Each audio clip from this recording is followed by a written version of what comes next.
মৰমৰ ছাত্ৰ ছাত্ৰীসকল, ইয়াত অনুশীলনী 10.2 এক নম্বৰৰ আমাৰ কি কৈছে যে প্ৰশ্ন 1 পৰা 3 লৈ শুদ্ধ উত্তৰ বাছি উলিওৱা আৰু উপযুক্ত কাৰণ দেখুওৱা। ইয়াত 3টা MCQ আছে। 3টা আমি MCQ সমাধান কৰিম আৰু কেনেকৈ সমাধান কৰিব লাগিব সেইটো যুক্তি দৰ্শাব দিছে। তো আমি এইবোৰ প্ৰথম প্ৰশ্নটো চাওঁ আমি যে এটা বিন্দু কিউৰ পৰা এটা বৃত্তৰ স্পৰ্শকডালৰ দৈৰ্ঘ্য 24 সেন্টিমিটাৰ আৰু কেন্দ্ৰৰ পৰা কিউৰ দূৰত্ব 25 সেন্টিমিটাৰ। বৃত্তটোৰ ব্যাসাৰ্ধ হ'ল 7 সেন্টিমিটাৰ, 12 সেন্টিমিটাৰ, 15 সেন্টিমিটাৰ, 24.5 সেন্টিমিটাৰ। তো কোনটো হ'ব এটা আমাৰ উত্তৰটোত ৰাইট চিন দিব লাগে। গতিকে আমি এইটো কৰি চাওঁ। আমি ইয়াতে আমি 10.2 এক নম্বৰটো লৈছোঁ। ইয়াত আমাৰ কি আছে, এইটো এটা কিউ বিন্দুৰ পৰা স্পৰ্শকডালৰ দৈৰ্ঘ্য 24 সেন্টিমিটাৰ আৰু ও কিউ অৰ্থাৎ কেন্দ্ৰৰ পৰা দূৰত্বটো হ'ল আমাৰ 25 সেন্টিমিটাৰ। তেতিয়া এই ব্যাসাৰ্ধটোৰ মান কিমান হ'ব সেইটো উলিয়াব লাগে। গতিকে আমি জানো যে 10.2 উপপাদ্য অৰ্থাৎ 1ত যেটা আছিল যে স্পৰ্শকৰ ওপৰত যেটো আমি ব্যাসাৰ্ধ টানো সেই ব্যাসাৰ্ধটো কি হয়, লম্ব হয়। গতিকে এইটো এটা কি 90 ডিগ্ৰী কোণ হ'ব। টি কোণটো আমাৰ কি হ'ব, 90 ডিগ্ৰী। গতিকে এইটো এটা সমকোণী ত্ৰিভুজ হ'ব আৰু সমকোণী ত্ৰিভুজৰ ক্ষেত্ৰত আমি কি কৰিব পাৰোঁ, পাইথাগোৰাছৰ সূত্ৰ ব্যৱহাৰ কৰিব পাৰোঁ। তো ইয়াত আমাৰ কি আছে, QT ইকুৱেল টু 24 সেন্টিমিটাৰ আৰু আমাৰ OQ ইকুৱেল টু 25 সেন্টিমিটাৰ আৰু আমাৰ কি OT এইটো কিমান হ'ব উলিয়াব লাগে। ত্ৰিভুজ QTOৰ পৰা এটা কি সমকোণী ত্ৰিভুজ। ইয়াত আমি পাইথাগোৰাছৰ সূত্ৰ ব্যৱহাৰ কৰিব পাৰি। গতিকে ইয়াত আমাৰ কৰ্ণটো কি হ'ব, OQ আমাৰটো এইটো কি হ'ব কৰ্ণ, অৰ্থাৎ ইয়াত কি হ'ব কৰ্ণ স্কোয়াৰ অৰ্থাৎ OQ স্কোয়াৰ ইকুৱেল টু আমাৰ এইটো হ'ব আমাৰ কি লম্ব QT square plus OT square. তো ইয়াত যদি আমি মানবোৰ বহাই দিওঁ, OQৰ মান হ'ল আমাৰ কিমান 25 স্কোয়াৰ, QT হ'ল আমাৰ 24 স্কোয়াৰ, OT স্কোয়াৰ। তো 25 স্কোয়াৰ ভাঙিলে আমাৰ কিমান হয় 625 আৰু 24 স্কোয়াৰ ভাঙিলে হয় 576 আৰু OT স্কোয়ার। এতিয়া এইটো এইফালে আহিলে কি হ'ব, মাইনাস হ'ব। গতিকে minus 576 equal to OT square. এতিয়া ইয়াৰ পৰা আমি কি পাম, মাইনাস কৰিলে 49 পাম OT স্কোয়াৰ। তাৰপিছত 49ৰ বৰ্গমূল কিমান 7 অৰ্থাৎ 7 square equal to OT square. এই স্কোয়াৰ ক্যান্সেল কৰিলে আমি OT কি পাম, OT ইকুৱেল টু 7 সেন্টিমিটাৰ পাম। গতিকে ইয়াত আমাৰ 4টা অপশন আছিলে। এই 4টা অপশনৰ ভিতৰত আমাৰ এই নম্বৰ অপশনটো শুদ্ধ। তো এটা আমাৰ 1 নম্বৰ প্ৰশ্নৰ সমাধান আছিলে। এতিয়া আমি 2 নম্বৰ প্ৰশ্নটো সমাধান কৰিম।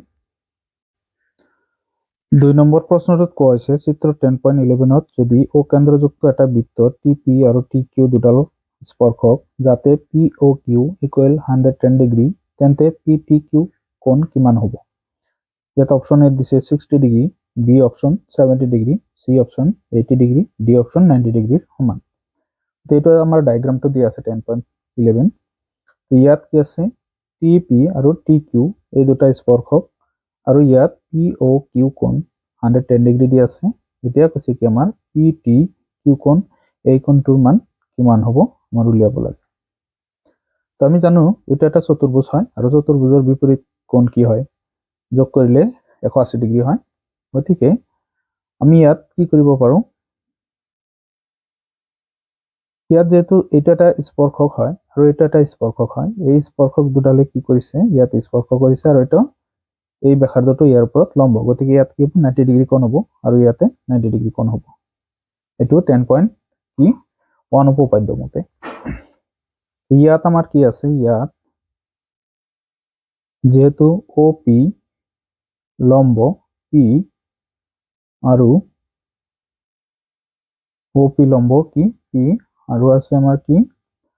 ও কিউ লম্ব কিউ গতিকে আমি লিখিব পাৰো যে angle P equal to 90 degree আৰু angle Q is equal to 90 degree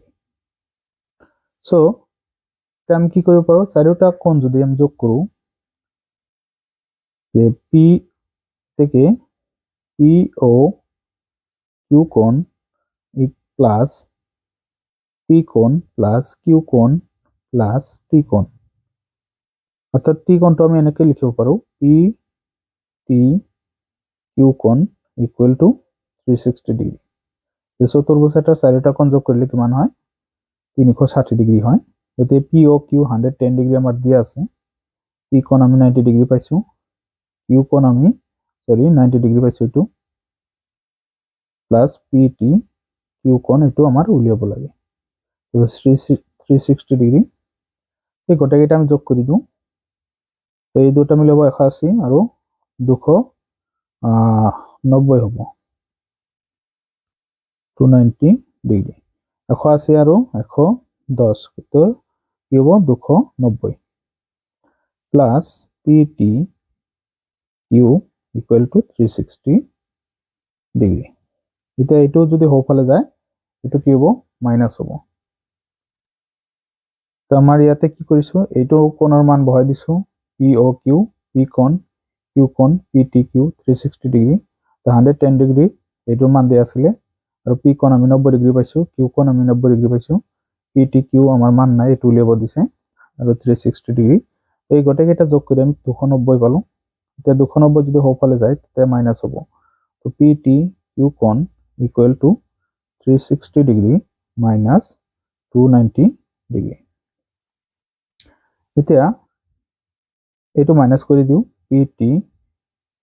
Q কোণ equal to 360 degree minus 290 degree ইয়াত 0 6 পৰা 9 নাযায় 16 পৰা 9 গ'লে 7 আৰু ইয়াত 0 গতিকে 70 ডিগ্ৰী ইয়াত আমাৰ থাকি যাব গতিকে ইয়াত আমাৰ চাৰিটা অপচন আছিলে এই অপচন চাৰিটাৰ ভিতৰত আমাৰ বি নম্বৰ অপচনটো শুদ্ধ এতিয়া আমি 3 নম্বৰ প্ৰশ্নটো সমাধান কৰিম 3 নম্বৰ প্ৰশ্নটোত কোৱা হৈছে যদি এটা বিন্দু পিৰ পৰা ও কেন্দ্ৰযুক্ত এটা বৃত্তৰ পি এ আৰু পি বি স্পৰ্শক কেইডালে পৰস্পৰ 80 ডিগ্ৰী কোণত হালি থাকে তেন্তে পি ও এ কোণ কিমান হ'ব অপচন এ 50 ডিগ্ৰী অপচন বি 60 ডিগ্ৰী সি অপচন 70 ডিগ্ৰী ডি অপচন 80 ডিগ্ৰীৰ সমান গতিকে ইয়াত আমাৰ এইটো যে পি এ আৰু পি বি এই দুটা স্পৰ্শক 80 ডিগ্ৰী কোণত হালি আছে এতিয়া এই আমাৰ কোনটো কথা কৈছে পি ও এ পি ও এ কোণ অৰ্থাৎ এইটো যদি আমি এনেকৈ আঁকি দিও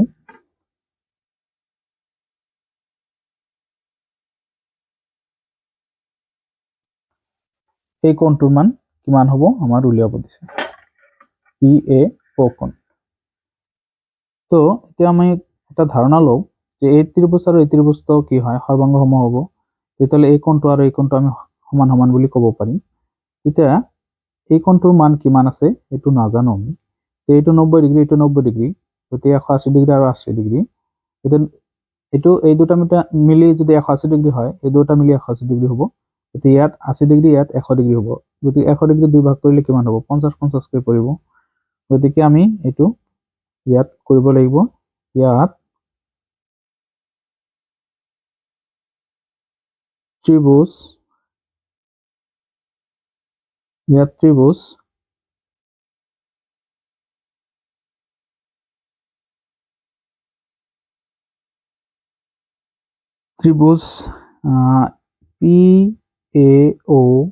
পি এ ও সৰ্বাংগ সম ত্ৰিভুজ পি বি ও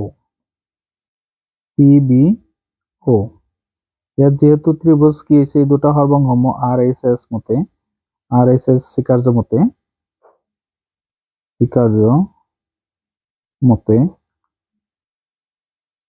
আমি আগৰ ভিডিঅ'ত এনেকে প্ৰমাণ কৰিছিলো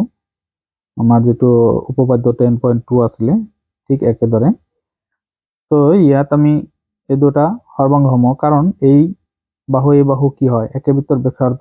এইটো সাধারণ বাহু এইটো 90 ডিগ্রি কোণ গতিকে এই উপপাদ্য মতে RHS স্বীকার্য মতে ত্রিভুজ দুটা হৰভঙ্গ তেতিয়াহ'লে হৰভঙ্গ ত্ৰিভুজৰ অনুৰূপ কোণবিলাক সমান গতিকে এই কোণ আৰু এই কোণ সমান হ'ব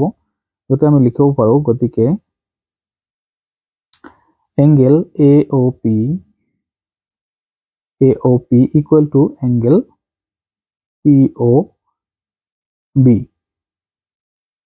POB তাৰপিছত ইয়াত যেহেতু আমাৰ 90 ডিগ্ৰী কোণ আৰু এইটো 90 ডিগ্ৰী কোণ গতিকে এইটো আছিল P কোণ আমাৰ 80 ডিগ্ৰী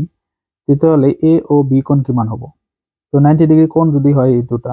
আমি এই দুটা মিলি 180 ডিগ্ৰী এই দুটা মিলি 180 ডিগ্ৰী পাইছো গতিকে এই দুটা মিলি কি হ'ব 180 ডিগ্ৰী হ'ব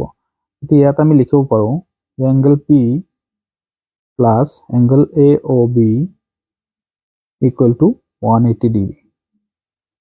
তো ইয়াত P কোণটো আমাৰ কিমান 80 ডিগ্ৰী আছে তো 180 ডিগ্ৰী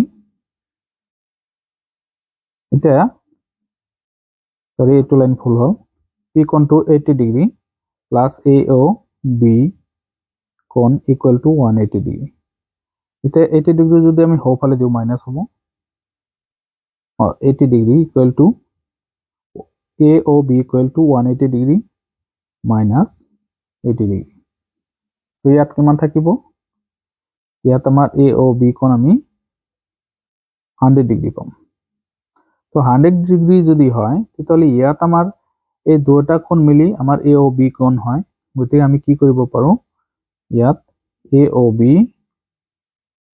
কোণক দুটা ভাগত ভাগ কৰিব পাৰো এটা হল তোমাৰ AOP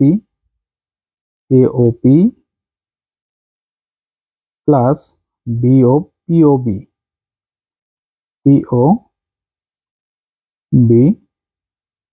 ইকুয়াল টু 100 ডিগ্ৰী কাৰণ এইটো AOB মিলি দুটা কোণ হল এতিয়া দুটা কোণ আমাৰ কি সমান সমান গতিকে AOP আমি এনেকৈ লিখিব পাৰো PO আমি এইটো PO বুলি লিখি দিও POA আৰু ইয়াতো POA বুলি আমি লিখিলো যেহেতু কিতাবত POA আছে plus POB equal to POB যেটো আছে যেহেতু এই দুটা কোণে সমান এটা আমি A বুলি লিখিব পাৰো POA 100 ডিগ্ৰী তো ইয়াত POA কোণ কেইটা হল দুটা হল 2POA কোণ দুটা যোগ কৰিলে 100 ডিগ্ৰী এতিয়া দুই যদি হফালে যায় কি হ'ব দুই হফালে গলে হৰণ হ'ব গতিকে POA equal to 100 degree divided by 2 তো 100 ক আমি 2 এৰে হৰণ কৰিলে 50 বাৰ যাব গতিকে POA কোণ আমি কিমান পালো 50 ডিগ্ৰী তো 50 ডিগ্ৰী কোণ হল এটা আমাৰ অপচনটো চাব লাগিব ইয়াত চাৰিটা অপচন আছিল চাৰিটা অপচনৰ ভিতৰত কোনটো শুদ্ধ হ'ব আমাৰ এ নম্বৰটো শুদ্ধ হ'ব গতিকে এই তিনিটা প্ৰশ্নৰ সমাধান আমি পালো তো ভিডিওটো আজি ইমানতে সামৰিছো যদি ভিডিওটো ভাল লাগে প্লিজ চেনেলটো সাবস্ক্ৰাইব কৰি দিব লাইক কৰিব শেয়াৰ কৰিব ধন্যবাদ